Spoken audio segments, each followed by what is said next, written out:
Hello everybody, it's me Professor Nikhil Verma again. This time I've come with the third module, that is lease financing of Indian financial services. But before we begin, I just hope that this refresher course is helping you guys refresh your memory about things that we have learned offline in our classes. On this note, let us begin. We're going to begin with the third module, that is lease financing.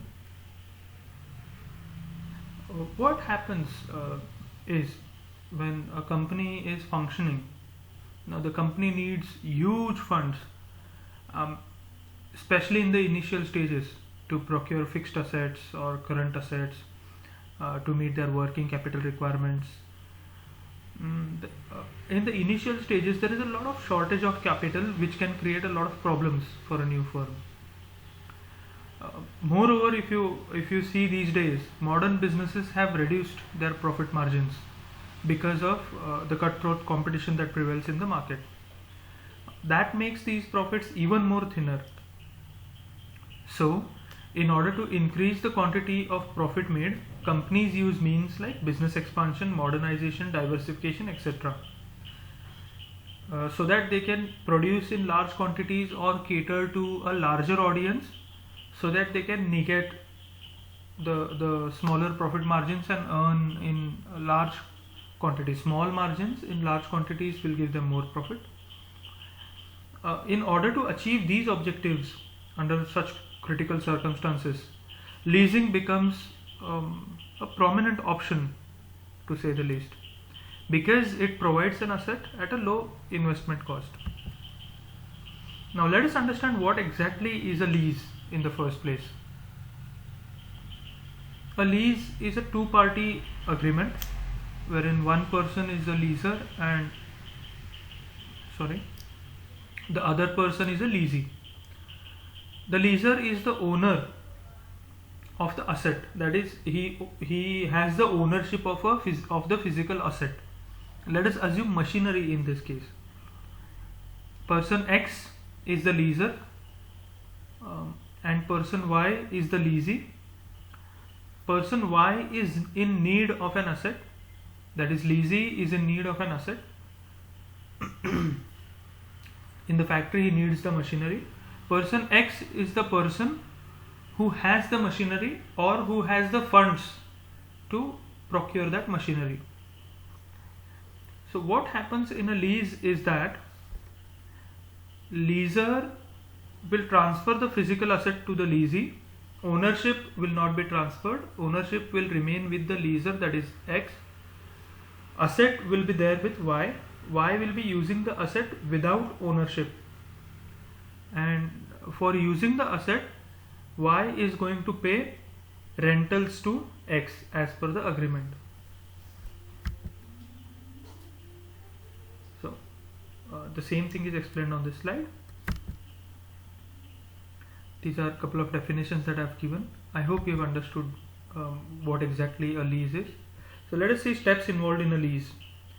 Firstly, leasee has to decide what asset he wants, what will be the specifications of the asset that he wants, and then the leasee has to look for a leaser, has to see if there is a leaser who is available, who has that asset and is ready to lease it out, and then he has to enter into a contract with the leaser by finalizing various terms such as price of the lease, what is the lease rentals that he'll have to pay, what is the period, what will be the duration of the lease, what type of lease it will be. We will touch base on types in a while. What will be the renewal options? Let's say the lease is of 5 years and at the end of 5th year you still want to use the product, so what will be the renewal options? Who will look after the repairs and maintenance? How much installment should you pay for the lease? Will it be monthly, fortnightly, quarterly, half yearly, annually? What will be the method of payment? Leaser, if the specific asset is available, transfers it to the leasee. Okay, the financer, if he has the asset, he will transfer the asset to the leasee without transferring the ownership. Or if it is not available, he will place the order with the manufacturer Then the manufacturer will have to produce the asset, deliver it to the leasee directly, but the leaser will make the payment to the manufacturer and the asset will be on the name of the leaser. After the asset is being accepted by the leasee, the payment has to be made. Now, things that we should understand by the discussion until now. A lease is a contract between leaser and leasee. Leaser transfers the asset to the leasee for use. Leasee has to pay the rentals for use of asset in fixed installments. At the end of the agreed period, the asset needs to be returned to the leaser. Leaser remains as the owner of the asset throughout the contract. It is a method of financing by leaser to the leasee. The main purpose of lease is not giving the asset for rent, but lending, providing credit, or financing an asset. The leaser is financer and leasee is the borrower. The assets given on lease basis include machinery, plant, land and building, aircrafts, ships, vehicles, factory, computers, servers, and so on. The agreed installment is called lease rentals. It includes interest on investment, repairs and maintenance, service charges, etc. I hope we are clear until this point. Moving on, we are going to understand how lease is being classified. One particular lease may either be a financial lease or an operating lease. It might be sale and leaseback lease or a direct lease. It might be there might be a single investor, or it might be a leveraged lease, or it might be a domestic or an international lease, or combinations thereof. We will look at individual type of lease from the next slide. First, we'll look at financial or operating lease. That means a lease will either be a financial lease or an operating lease. For that, we'll have to understand the difference between financial lease and operating lease. We'll first see what is a financial lease. Financial lease means a financial agreement between a leaser and the leasee. It is like an installment loan for an asset. The leasee agrees to pay fixed installment over the lease period. The total payment will be more than the cost of the asset. The risks and maintenance of the asset is transferred to the leasee. So this is like a normal lease agreement where the leaser gives the asset to the leasee for a fixed installment. It is like a loan kind of a thing where the leasee repays in installments more than what the asset costs. But since it is an installment, it is feasible for the leasee as well, because he doesn't have to pay entire amount lump sum. He has to pay in small installments through a course of, let's say, 3 years, 5 years, 7 years, depending on the lease agreement. Let us look at some of the other features. All the risks and the rewards too are transferred to the leasee. The risk and reward pertaining to the asset are transferred to the leasee.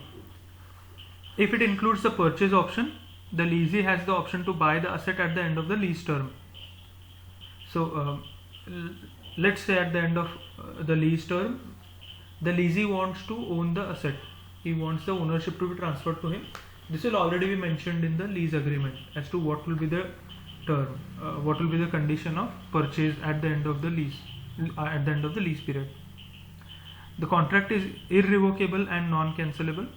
It is also known as a capital lease, long-term lease, net lease, or closed lease.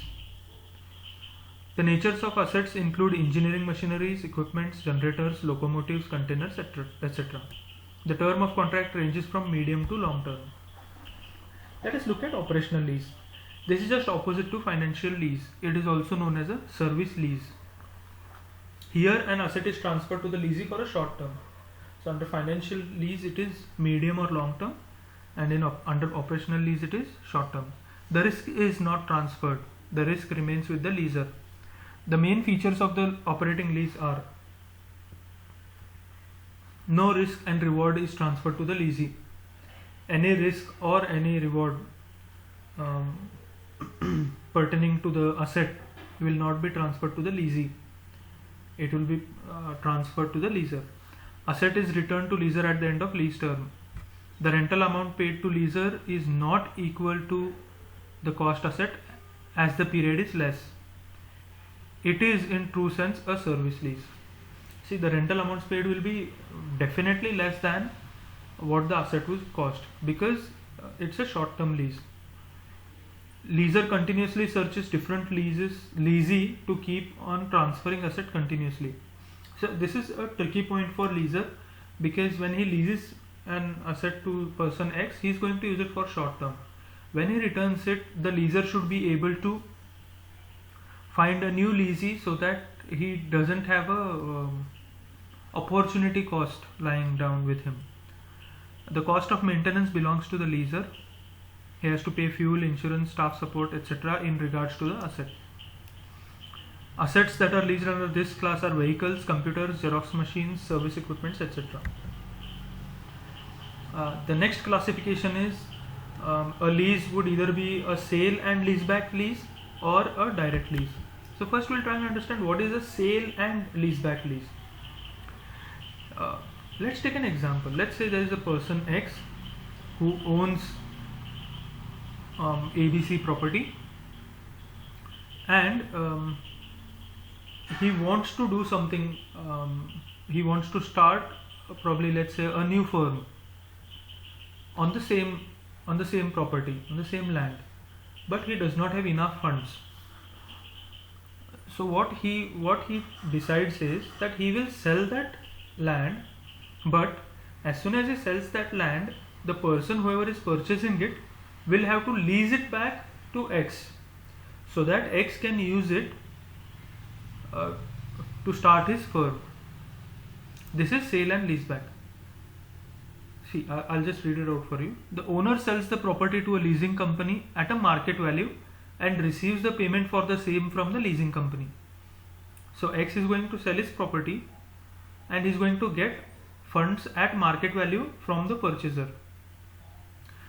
Now once he receives this amount, he can use the same amount as working capital or any other capital requirements, and the same asset that was sold to the purchaser is going to be now leased back.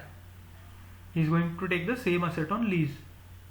So here the company that is purchasing the land becomes the leaser, and the old owner who has sold it will become the leasee, because he is going to take the same asset back on lease. Both the parties are benefited, as leaser gets tax benefit and the leasee gets immediate finance. Now direct lease. Direct lease is exactly opposite of what you saw. That is sale and leaseback. It is exactly opposite to that. This is a simple lease agreement between a leaser and a leasee. This is a direct relationship. Okay. Under direct lease there are two types, two parties involved. One is a bipartite lease, and where three parties are involved, it is called a tripartite lease. Now when will this occur?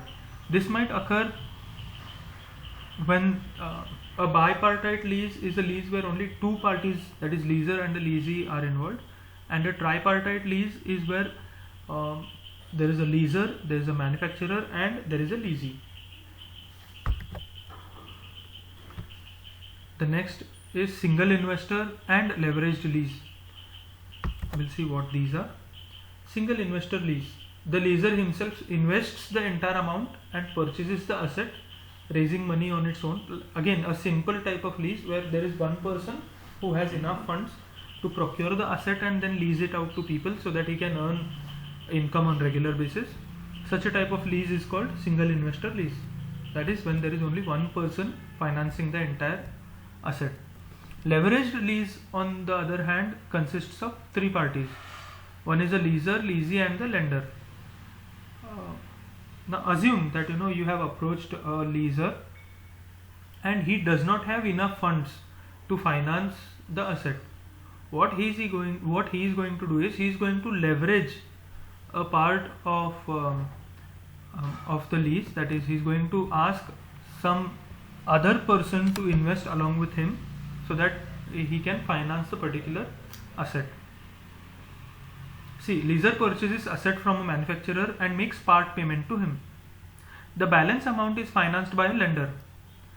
Let's say I am the leaser and I want to purchase a machinery so that I can lease it out, and the cost of machinery is 50,000. I don't have 50,000 with me right now. I have only 30,000. So I'll make that 30,000 part payment to the manufacturer and ask him to deliver it to the leasee. When the time comes to make the remainder of the payment, I am going to contact the financer. I am going to take a loan and I am going to make the full payment there. And then I am going to lease out this particular machinery to the person who is in need of it. The leasee is nowhere related with this particular arrangement that I have made of getting the finance from somewhere else. Since the lease is financed by a lender too, it is called a leveraged lease. That is, since I have involved another party to finance me to get that asset, it is called a leveraged lease. Then the last step is domestic or international lease. If both the parties belong to the same country, it becomes a domestic lease. That is, not only the leaser and the leasee, but also the manufacturer, supplier and the financer, everybody should belong to the same country. Whereas international lease is the one where there are people from different countries that are involved. There are two types of international lease: import, that is import lease, and cross-border lease. What is an import lease? In this case, the supplier or manufacturer of the asset is located in a foreign country. That is, the asset is manufactured in some foreign country and we are importing that asset, and the leaser and the leasee are from the same country. Cross-border lease is the lease where the leaser and leasee are located in different country and they enter into a contract. So under import lease, the leaser and leasee are from the same country, but under cross-border lease, the leaser is from a different country, the leasee is in a different country. Where it is manufactured doesn't matter.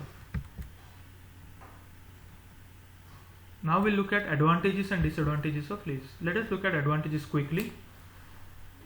Advantages to the leaser: safety, that is his funds are safely invested. Liquidity, since he's getting returns in equal installments, there's good liquidity. Profitability, he is definitely making profit out of the lease. Tax benefit, the leaser is going to get tax benefit on the purchase that he's made. It also promotes manufacturers because of this lease, the leasee is able to afford an asset that he wouldn't have been able to. And direct financing, no intermediaries involved. Advantages to the leasee: initial investment, what the leasee wouldn't have been able to afford on his own, he's able to afford because of the lease. Comes at cheap cost. Alternative use of funds, since they are not holding their funds in procurement of machineries that would churn up a huge amount of funds, they can make use of the same funds somewhere else. Easy and faster credit, reduced risks, financial plan. Financial plan as in they can make a good plan to invest their finances in better avenues. No security restrictions, because the asset itself will be a security, there are no security restrictions. Free choice, that is they can choose what type of lease they want and from where they want to lease it. Maintenance services, adjustable rentals, fair balance sheet and tax concession are some of the advantages. Disadvantages to the leasing: costly finance for them because they have to spend more. Loss of appreciation, if there is any appreciation happening to the asset, it goes to the leaser, the benefit goes to the leaser and not to the leasee. No ownership, they cannot own the asset until and unless there is a condition included in the lease that at the end of the term they can purchase it, but during the course of the lease they cannot own it. Heavy penalties for non-payment, breach of warranties, implied bindings, default in payment, balance sheet is pale, tax effects, secondary option and other such disadvantages. Thank you. That is it from me from this particular module. Thank you so much for listening.